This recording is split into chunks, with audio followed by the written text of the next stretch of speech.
Hey guys, welcome back to the channel and I hope you guys are doing extremely well दोस्तों, घड़ी में लगभग बज रहे हैं 9:20। जी हाँ, और आज हम जा रहे हैं एक ब्यूटीफुल प्लेस एक्सप्लोर करने के लिए। जी हाँ, आज हम जा रहे हैं एलिफेंटा केव्स, जो one of the world heritage site में आता है। तो आज हम उसे एक्सप्लोर करेंगे। यकीन मानिए, मैं मुंबई में बचपन से हूँ, लेकिन इस जगह पर मैं अब तक नहीं गया था। तो मैंने सोचा देख के आज छुट्टी है तो आज चलते हैं, एक्सप्लोर करते हैं एंड आप लोगों को भी मैं ले चलता हूँ। So let's begin the journey.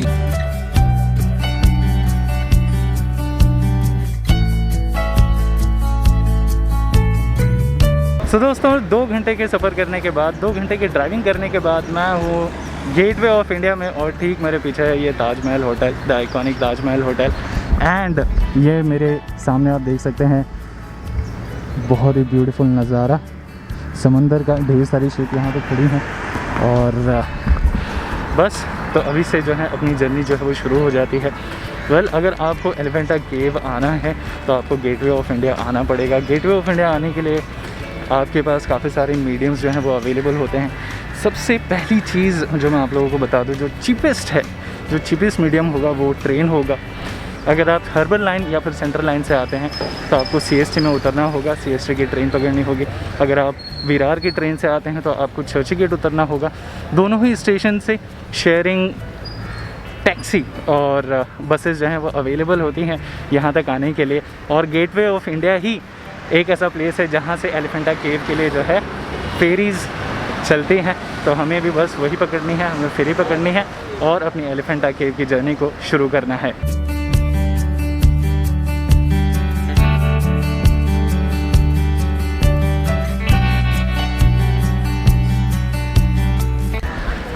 So guys, finally I am at Gateway of India. Yes, जी हाँ, ये है मुंबई की आन बान शान। क्या बात है। वेल, अगर मैं इसके हिस्ट्री के बारे में बात करूँ तो अंग्रेज़ों के राजा एम्परर और उनकी क्वीन जो है वो भारत आने वाली थी, उसी के उपलक्ष्य में जो है ये बनाया गया था। 1924 में इसका कंस्ट्रक्शन जो है वो कंप्लीट हुआ था और तब से ये धरोहर जो है भारत के पास है। और जब भारत की आज़ादी हुई थी, यहीं से जो है अंग्रेज़ों का पलायन हुआ था। तो आइए एक नज़र इस पे भी डालते हैं।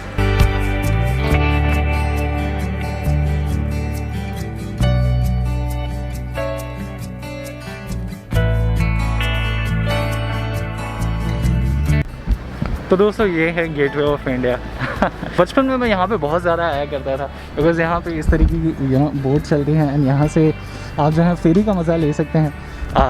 फ़िलहाल जहाँ पे मैं आज जा रहा हूँ वो एलिफेंटा केव है। वो यहाँ से तकरीबन 1 से 1.5 घंटे का सफ़र होगा बोट से।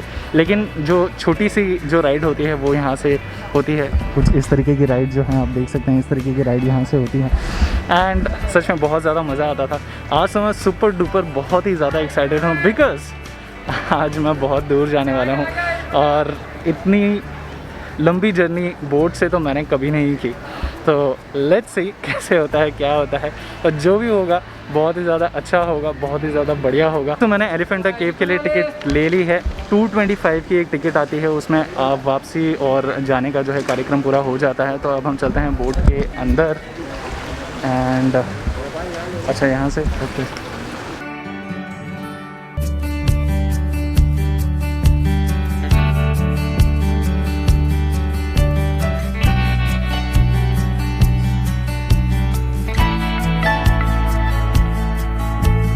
तो मैं फ़िलहाल हूँ अभी बोट पर एंड ये रहा कैप्टन का कमरा। तो भाई साहब, मैंने ये जो बोट पकड़ी थी वो 11:10 पर पकड़ी थी। अब हो रहे हैं तकरीबन 11:40 और अब जो है हमारी बोट गेटवे ऑफ इंडिया से रवाना हुई है एलिफेंटा केव की। भोंगा बजा दिया यार।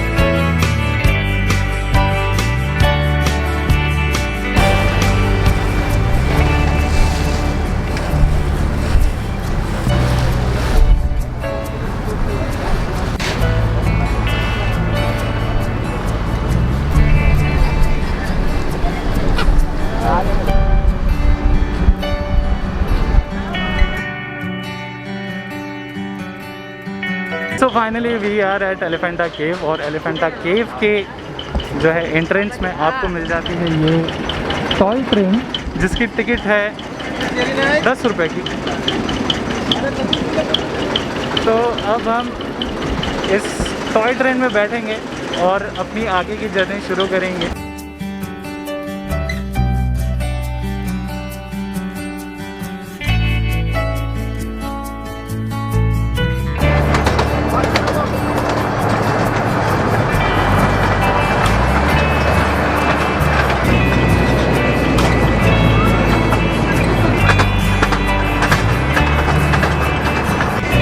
साला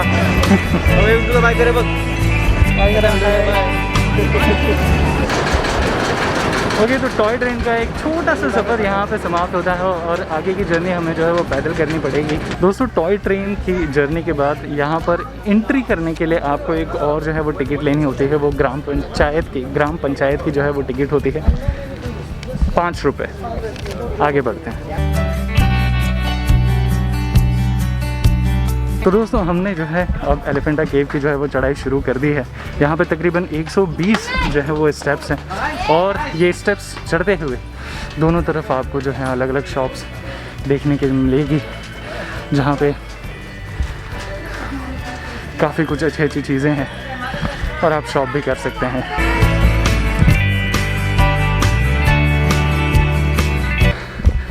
and finally I am at Elephanta.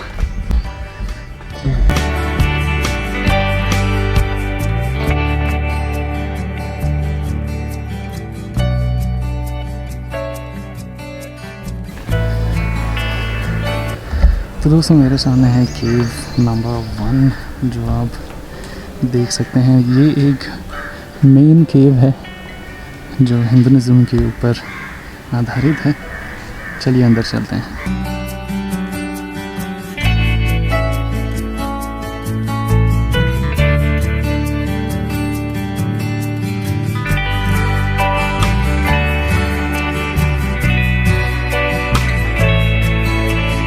तो दोस्तों, मैं हूँ केव 1 के अंदर और केव 1 के अंदर सबसे पहले हमें दिख जाती है ये भगवान की प्रतिमा, जिसे सदा शिव के नाम से जो है जाना जाता है। और ये जो प्रतिमा है ये महाराष्ट्र टूरिस्ट की जो है एक आइकॉन भी है। सदाशिव के दोनों तरफ जो है कुछ प्रतिमाएँ हैं, एक जर्जर अवस्था में है और एक जो है ठीक ठाक है। इस तरफ एक और प्रतिमा है।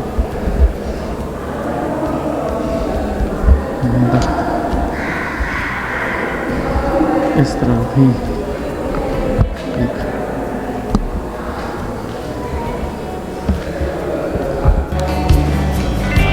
शिव मंदिर के ठीक बाहर आपको इस तरीके के कुछ द्वारपाल देखने के लिए मिल जाते हैं, जिनकी अवस्था अगेन जर्जर है।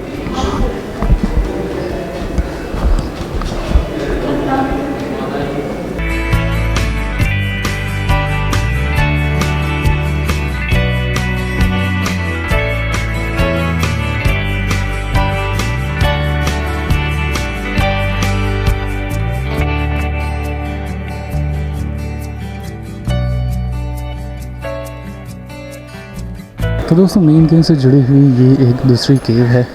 तो चलिए अंदर चलते हैं और देखते हैं।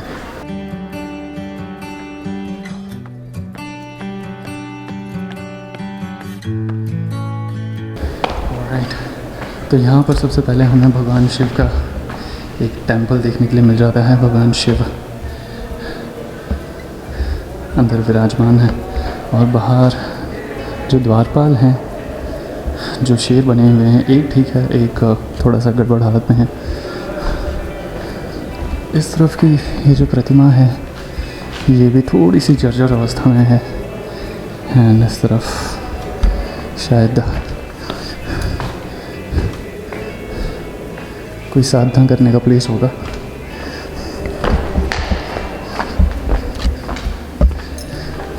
इस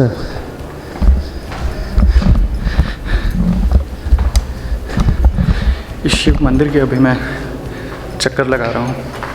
एक राउंड मार लेते हैं भगवान शिव के मंदिर के और फिर हम आगे बढ़ते हैं। ये शायद दूसरी केव है, मेन केव जो मैंने आपको बताई थोड़ी देर में, उससे लगकर ही ये केव है।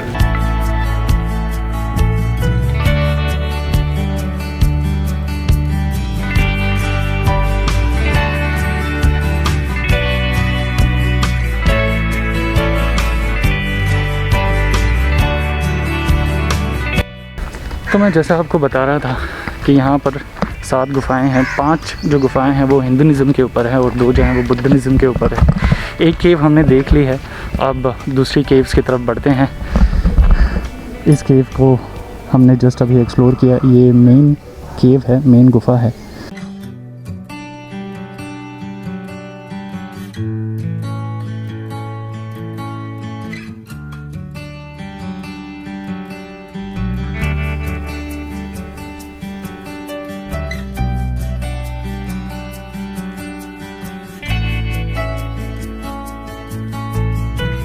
सो ये है गाइस केव 2 एंड केव 2 में वैसे ज़्यादा कुछ स्ट्रक्चर है नहीं, तो इस तरीके का ये जो है स्ट्रक्चर यहाँ पर है। अंदर चलते हैं। ये कुछ साधना करने का कुछ छोटे छोटे जो पैसेज यहाँ पे दिख रहे हैं। यहाँ पर भी एक छोटा सा पैसेज है। ओए, ये भी एक छोटा सा पैसेज है और इस तरफ भी जो है एक छोटा सा पैसेज हमें देखने के लिए मिल जाता है। चलिए अंदर चलते हैं।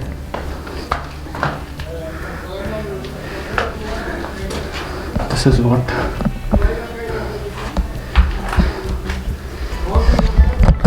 तो भाई ये था केव नंबर 2।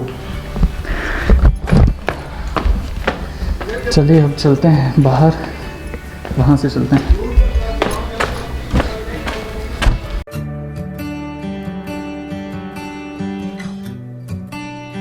ओके, तो हमने पूरी केव्स जो हैं वो देख ली है। पूरी मतलब मैंने 3 केव्स देखी हैं, चौथी 5वीं जो हैं वो बंद थी बिकॉज ऑफ सर्टेन रीजंस। मैं मेन गेट के सामने खड़ा हूँ और मेन गेट के लेफ़्ट हैंड साइड की तरफ रास्ता जो है वो लेक की तरफ जाता है और ऊपर की तरफ जो है वो कैनन यानी कि तोप जो है वो रखी गई हैं। तोप देखने में मुझे इतना इंटरेस्ट नहीं है बिकॉज पानी वगैरह मुझे बहुत ज़्यादा अच्छा लगता है, तो मैं पहले लेक की तरफ जाऊँगा।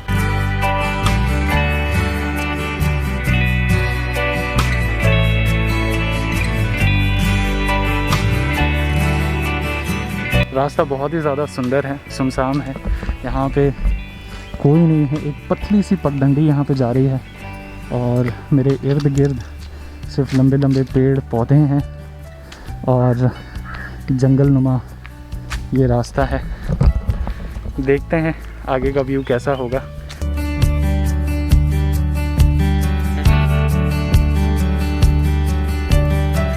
जब तक हम लेक की तरफ आगे बढ़ रहे हैं तब तक मैं आपको थोड़ा सा इस जगह के इतिहास के बारे में थोड़ा सा बता देता हूँ। तो एलिफेंटा आइलैंड का जो असली नाम है वो है घोरापुरी।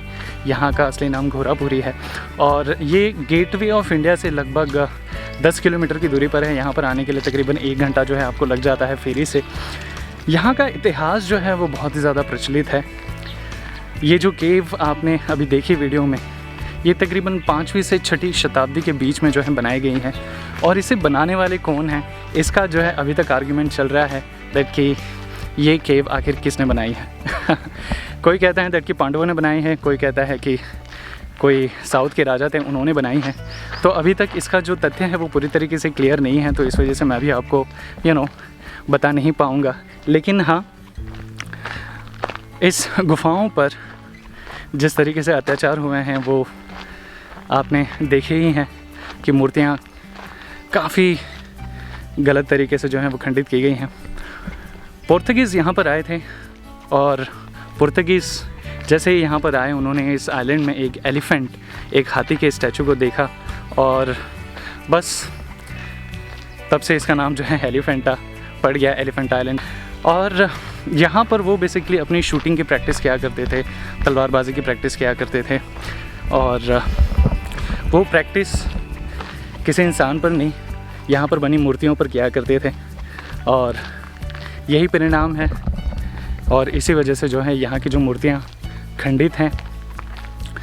वैसे तो ये देखकर थोड़ा सा अजीब लगता है, थोड़ा सा दुख होता है दैट कि सनातन धर्म कितना महान और कितना विशाल है दैट कि उसने इतनी चीज़ें सही हैं।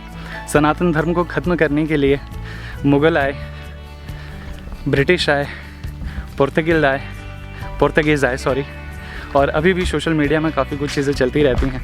लेकिन हाँ, हमारा जो सनातन धर्म है वो इतना महान और इतना विशाल है कि वो इन सारी चीज़ों के बहुत ज़्यादा परे हैं। जिन जिन लोगों ने सनातन धर्म को मिटाने की कोशिश की वे अंत में खुद ही मिट गए, लेकिन हमारा सनातन धर्म जो है वो बढ़ता गया, बनता गया, फूलता गया और आगे बढ़ता गया। तो गर्व से कहो कि हम हिंदू हैं और अभिमान रखो, क्योंकि हमारे पूर्वजों ने हमें ये दिन दिखाने के लिए काफ़ी कुछ बलिदान दिया है।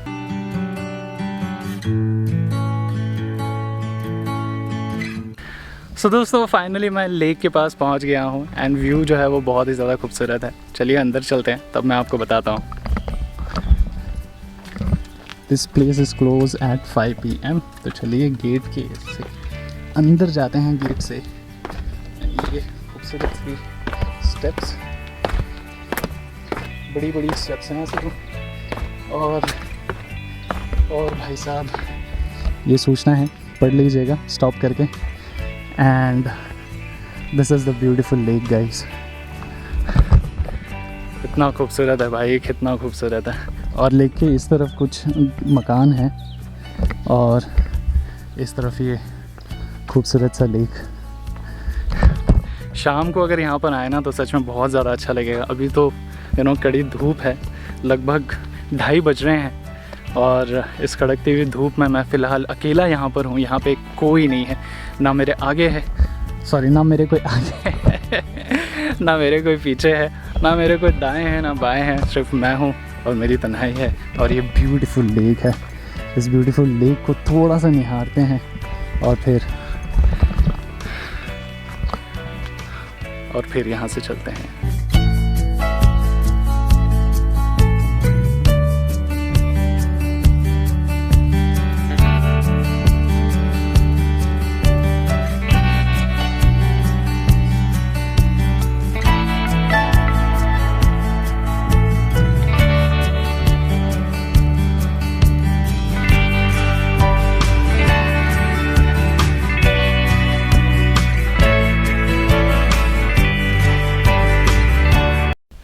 तो दोस्तों मेरे एक तरफ यानी कि पीछे की तरफ आप ये खूबसूरत लेक जो है देख रहे हैं एंड ठीक मेरे सामने एक घना जंगल और उसके ठीक ठीक बाजू में ही, मतलब जंगल के ख़त्म होते ही आप जो है वो समंदर के दर्शन कर सकते हैं, समंदर देवता के।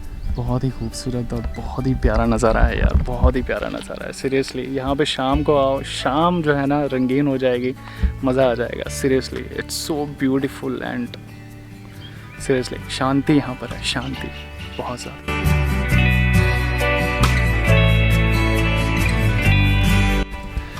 तो दोस्तों आज के ब्लॉग के लिए बस इतना ही रखते हैं और अगर आपको ये ब्लॉग अच्छा लगा है तो इसे लाइक कीजिएगा, शेयर कीजिएगा। अगर आप मेरे चैनल पर नए हैं तो सब्सक्राइब कीजिएगा, बेल आइकॉन दबाइएगा, ऑल पे क्लिक कीजिएगा और यूट्यूब का जो नोटिफिकेशन है आपके फ़ोन पर वो जो है वो ऑन कीजिएगा ताकि इसी तरीके की वीडियो की नोटिफिकेशन आपको मिलते रहें बस।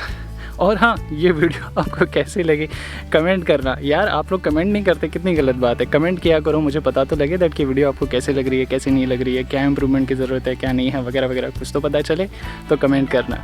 सो with this said, thank you so much for watching. Be happy, be safe and make your life simplified guys. Bye.